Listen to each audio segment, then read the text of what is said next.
Hello Hindi second में part 3 संधि। संधि क्या होता है? पिछली कक्षा में आपने संधि के बारे में, संधि की क्या परिभाषा होती है, आपको पढ़ाया गया है। संधि का सामान्य अर्थ होता है मेल, यानी कि मिलाना। दो शब्दों, दो वर्णों को मिला करके एक नया शब्द का निर्माण होता है, उसे हम क्या कहते हैं? संधि कहते हैं। संधि का सामान्य अर्थ है मेल। व्याकरण में दो वर्णों के पास पास होने पर उनके मेल में जो परिवर्तन या विकार उत्पन्न होता है उसे संधि कहा जाता है। पिछली कक्षा में आपने इसे पढ़ा है कि संधि किसे कहते हैं। व्याकरण में दो वर्णों के पास पास होने पर उनके मेल में जो परिवर्तन या विकार उत्पन्न होता है उसे संधि कहा जाता है। संधि से एक नए शब्द की रचना होती है, यानी कि जब दो वर्ण आपस पास पास होते हैं तो उनके मेल से एक नए शब्द का निर्माण होता है, जिसे हम संधि कहते हैं। उसमें परिवर्तन भी हो जाता है, जैसे कि महाधन ऋषि। महाधन ऋषि इक्वल टू क्या बन जाएगा नया शब्द? महर्षि। विद्याधनार्थी इक्वल टू विद्यार्थी। नरधन ईश नरेश। इस तरह से जब दो वर्ण पास पास होते हैं, दो वर्ण आपस में मिलते हैं तो एक नया शब्द का निर्माण होता है, जिसमें इन दोनों वर्णों के में परिवर्तन, इनके योग में परिवर्तन होकर के एक नया शब्द बनता है, जिसे हम संधि कहते हैं, जैसे कि नरेश। उपर्युक्त उदाहरणों में पहले शब्द के अंतिम वर्ण तथा दूसरे शब्द के प्रथम वर्ण के मेल से परिवर्तन आ गया है, यही परिवर्तन संधि। तो संधि की सरल शब्दों में परिभाषा हो जाएगी, दो वर्णों के मेल से होने वाले विकार या परिवर्तन को संधि कहते हैं। ठीक, दो वर्णों के मेल से होने वाले परिवर्तन को हम क्या कहते हैं? संधि कहते हैं। अब दूसरा टॉपिक है संधि विच्छेद। संधि विच्छेद यानी कि संधि किए हुए शब्दों को दो वर्णों में बांटना या अलग अलग करना, इसे संधि विच्छेद कहते हैं। विच्छेदन यानी कि अलग करना। जब शब्दों के वर्णों का अलग करके दर्शाया जाता है, जब शब्दों के वर्ण को अलग किया जाता है, उन्हें पहले वाली स्थिति में रख दिया जाता है, तो इस प्रक्रिया को संधि विच्छेद कहते हैं। जैसे कि महेश है तो महेश शब्द का संधि विच्छेद हो जाएगा महाधन ईश। उसी तरह से महर्षि है तो महर्षि का संधि विच्छेद हो जाएगा महाधन ऋषि। विद्यार्थी है तो विद्यार्थी का संधि विच्छेद हो जाएगा विद्याधन आस्थी। इस तरह से संधि जो है इसे जोड़ता है, मेल करता है, और विच्छेद जो है मेल किए हुए संधि शब्दों को अलग करता है। तो दोनों की परिभाषा समझ में आई। अब हम जो है संधि के भेद, यानी कि संधि के कितने प्रकार होते हैं, कितने प्रकार की संधि होती है। संधि के मुख्यतः रूप में तीन भेद होते हैं, यानी संधि जो है मुख्य रूप से तीन प्रकार की। पहला जो है स्वर संधि, दूसरा व्यंजन संधि, तीसरा विसर्ग संधि। पहला देखिए स्वर संधि। स्वर संधि के भी प्रकार होते हैं। पहले हम स्वर संधि किसे कहते हैं इसके बारे में। स्वर का स्वर के साथ मेल होने पर ध्वनि में जो परिवर्तन आता है उसे स्वर संधि कहते हैं। ध्यान से देखिए, स्वर संधि में जो है स्वर का स्वर से, यानी लास्ट वाले, पहले शब्द का लास्ट वाला वर्ण और दूसरे शब्द का पहला वर्ण, ये दोनों जो है स्वर रहेंगे। तो स्वर का स्वर के साथ मेल होने पर ध्वनि में जो परिवर्तन आता है उसे स्वर संधि कहते हैं। इसके 5 भेद होते हैं। इसे आप पिछली कक्षा में भी पढ़े हैं कि स्वर के जो है 5 भेद होते हैं।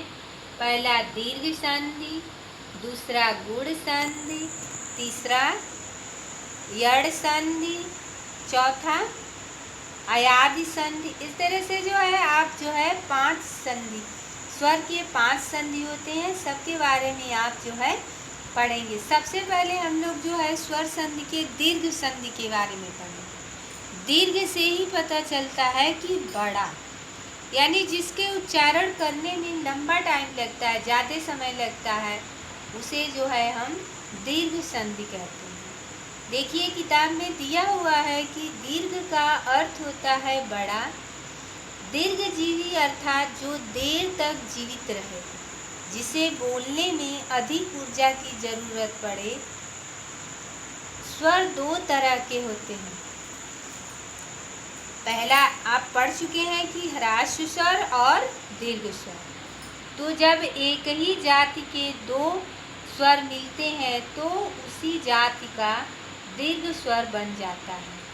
जैसे कि यहाँ दिया हुआ है अ प्लस अ इक्वल टू आ, अ प्लस अ इक्वल टू आ।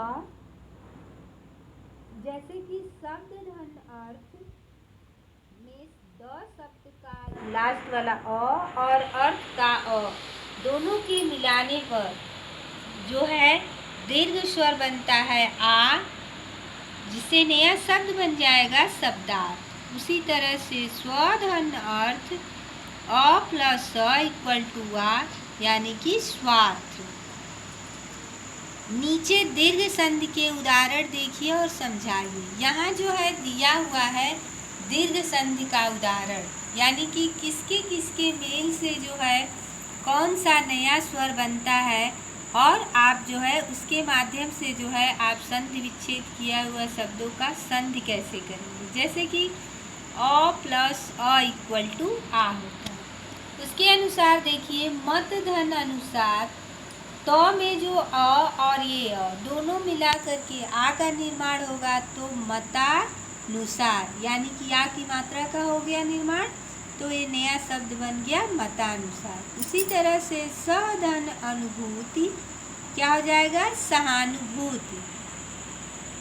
देह धन अंत देहांत, सार धन अंत सारांश, प्राण धन अंत प्राणांत।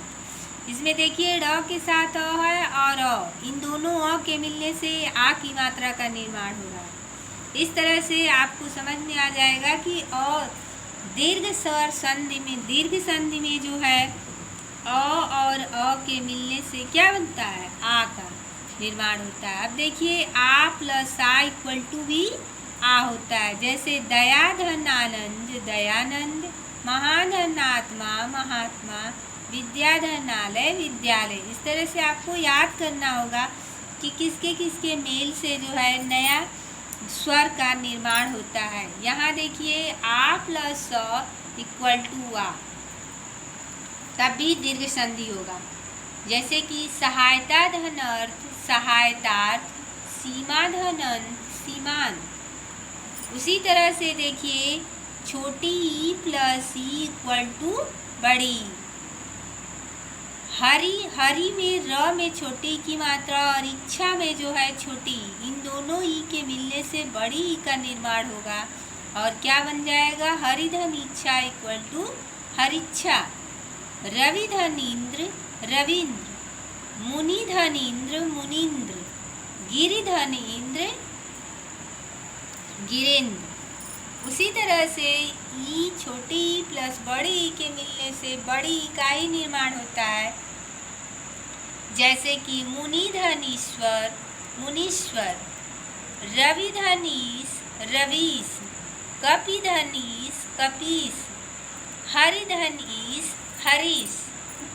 इसी क्रम में आगे देखिए बड़ी ई प्लस छोटी ई इक्वल टू भी बड़ी ई होता है। जैसे कि लक्ष्मी धन इच्छा, तो लक्ष्मी में जो है बड़ी और या छोटी इन दोनों के मिलने से बड़ी ई का निर्माण होगा लक्ष्मी धन इच्छा लक्ष्मीच्छा, नारी धन इंदु नारिंदु, सची धन इंद्र सचिंद्र। उसी क्रम में आगे देखिए, बड़ी प्लस बड़ी इक्वल टू बड़ी। जैसे कि नारी धन ईश्वर, नारी धन ईश्वर, नारी का रग में बड़ी और ईश्वर में बड़ी, इन दोनों के मिलने से जो है बड़ी का निर्माण होगा और नारीश्वर। रजनी धन ईश रजनीश। उसी तरह से आगे देखिए, छोटा ऊ और छोटा ऊ दोनों ऊ के मिलने पर जो है बड़े ऊ का निर्माण होता है। यहाँ देखिए उदाहरण में दिया हुआ है कि लघु धन उत्तर, तो घ में छोटे ऊ की मात्रा और उत्तर में छोटे की, क्या हो जाएगा? लघुत्तर। सुधन उक्ति सुक्ति। छोटा ऊ प्लस बड़ा ऊ से भी बड़े ऊ का निर्माण होता है। जैसे कि साधु है तो छोटा ऊ और ऊर्जा में बड़ा ऊ, इन दोनों के मिलने से साधुर्जा। बड़ा ऊ और छोटे ऊ के मिलने से भी बड़ा ऊ का निर्माण होता है। और जैसे कि बधु धन उल्लेख बधुल्लेख, बधु धन उत्सव बधुत्सव, और बड़ा ऊ प्लस बड़ा ऊ इक्वल टू भी बड़ा ऊ होता है। जैसे भूधन ऊर्जा भूर्जा, बधु धन ऊर्जा बधुर्जा। इस तरह से आपको ध्यान देना है कि किस किस स्वर के मिलने से कौन सा हो रहा है। दीर्घ का मतलब ही होता है बड़ा, तो जब अ और अ मिल रहा है आ बन रहा है, यानी कि दीर्घ संधि है। आ प्लस आ के मिलने से भी जो है आ बनेगा दीर्घ संधि। ई प्लस ई के मिलने से बड़ी ई तो हमेशा जो है दीर्घ ही होगा। छोटी और बड़ी ई के मिलने से भी बड़ी ई, ऊ प्लस ऊ के मिलने से बड़ा ऊ प्लस ऊ के मिलने से बड़ा ऊ। इस तरह से इसको आप ध्यान में रखिएगा। उसके बाद जो है आप बनाएंगे तो आपको पता चलेगा कि दीर्घ संधि कहाँ है। आपको उदाहरण में दिया जाएगा, शब्द ऐसे दिए जाएंगे, आपको बताना रहेगा कि कौन सा दीर्घ संधि है। तो जब आप विच्छेद करना जानेंगे और इसके नियम को जानेंगे तभी आपको समझ में आएगा। इसको ध्यान से पढ़िएगा। आगे देखिए, दूसरा जो है ख गुण संधि। गुण संधि क्या होता है कि जब अ आबलिका में ई बड़ी आबलिक बड़ी ऊ बड़ा ऊ या री मिलते हैं तो इस मेल से क्रमशः ए ओ अर बन जाते हैं। यह मेल ही गुण संधि कहलाता है। ध्यान से देखिए, जैसे कि अ और आ के मिलने से ए होगा, अ और आ का मेल होगा तो हमारा ए का निर्माण होगा। इससे पता चल जाएगा कि यहाँ जो है गुण संधि है। जबकि दीर्घ संधि में अ और आ के मिलने से जो है आ का ही निर्माण होगा, लेकिन गुण संधि में अ और आ के मिलने से ए का निर्माण होगा, ए की मात्रा बनेगी। उसी तरह से ई प्लस बड़ी ई के मिलने से हमारा क्या होगा? ओ बनेगा। बड़ा ऊ और छोटा ऊ के मिलने से भी ओ होगा, और री के मिलने से जो है अर होगा।